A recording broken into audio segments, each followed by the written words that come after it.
Assalomu alaykum qadrli YouTube ahli. Bugun 22-mart 2025-yil. Katta yo'lda ham почти bitib qoldi. Kecha 21-mart ishlalmadim katta yo'l bilan.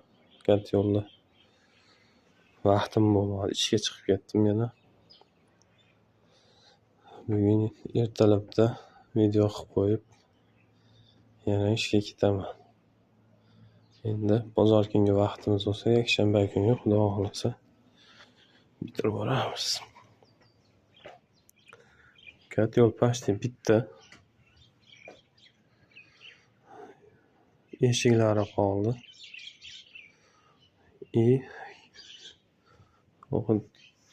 Zakloshkalarini svarkalab qo'yish kerak. Oldi tarafi bo'ldi mana. Chakini to'ldirib. Ponni oldi tarafi bitti. Endi uni to'rtburchak joyini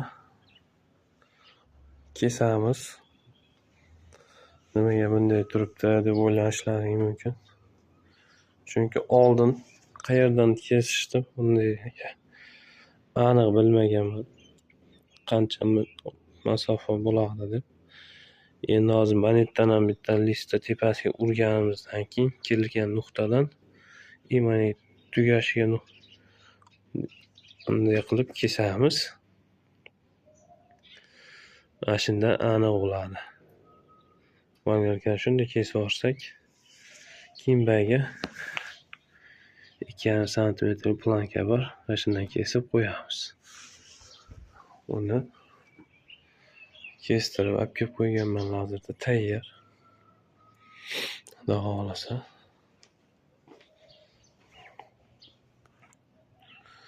Berib turibdi-kan. Boshqachaga kichikroq menimcha 2,5 sm. Chekkadagi 2,5 sm. Xo'sh.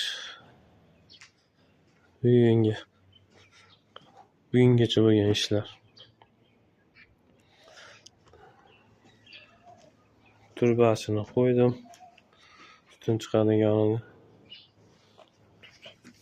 Buni diametrini 17 ga 17 qildim.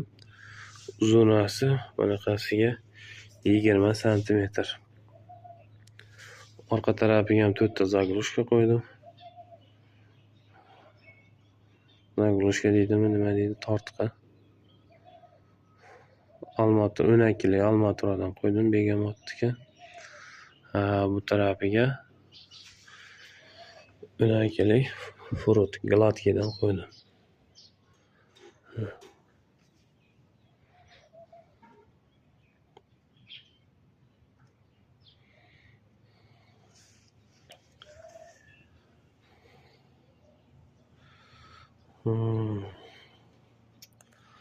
Xudo xolasa ishimiz yakunlanib qolay dedi endi. Yana bir kun vaqtimiz bo'lganda ishga chiqmay turganimizda tugatib olardik. Eng qizig'i bu nijniy garena, verxniy garena deyiladi, pastdan yonuvchi va tepada yonuvchi. Bu qanday yonadi deganlarga mana bunaqa to'satdan yon narsalar qildik. Bunday qilib turishiga hozir tepadan yonadi, o't manidan chiqib, bu yoqqa kirib ketadi, bu yoqdan qaytib, bunisidan chiqib ketadi, kirib ketadi va bunisidan kelib tutunga chiqib ketadi. Nijniy qiladigan bo'lsak, biridan chiqadi o't. Xira ko'rinyapti. Biridan chiqib, va shunday etap o'ynab ketadi.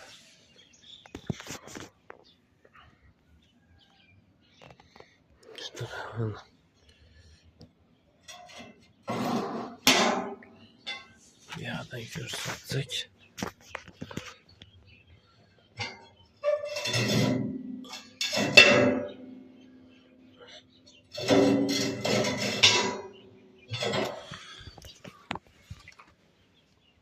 Bu ham 12 megawatt almatrasini qo'ydim. Qattiqroq. Yaxshi mustahkam almatras. Bunisi 5 lik list. Qalinligi 4 lik. Eni 5 cm. Uzunasi bunaqasi 40. Bunisiga hech ozgina yetmay qoladi. Boyaga ham 2 lik list. Qalinligi 4 lik, 4 mm.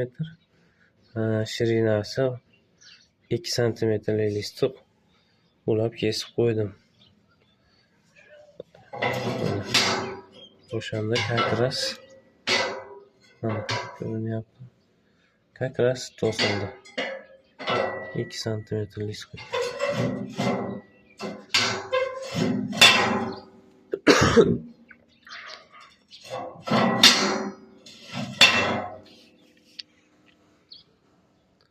Yana qo'yildi.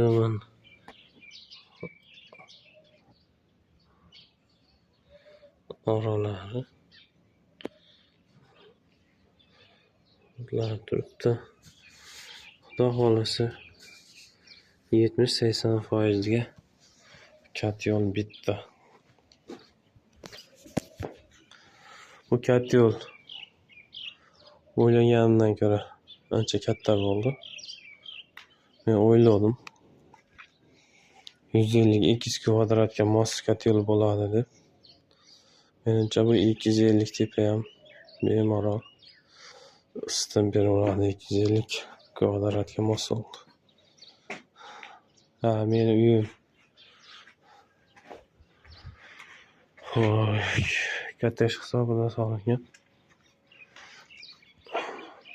12 ga shu u burchakdan bu boshgacha tashqi bir tarafi 12, bunaqasi 11.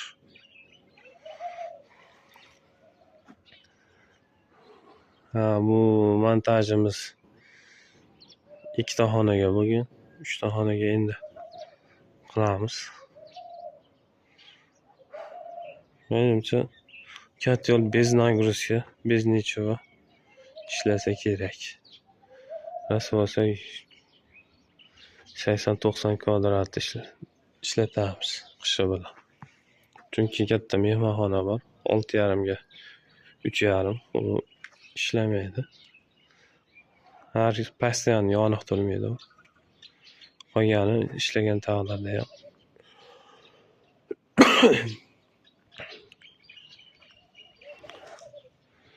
Bugunga shu, xudo xolasa bozor kuni, yakshanba kuni dam olish bo'lsa, ishdan uyda ish qilib, mashina bitirib olishga harakat qilaman. Endi qolyapti turgan ishi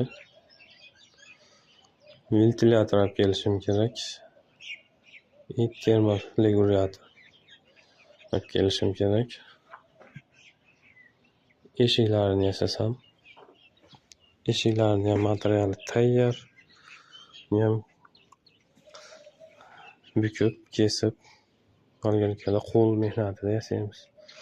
Stanoyda bukib beralarmi desam, bukib beramiz deyapti.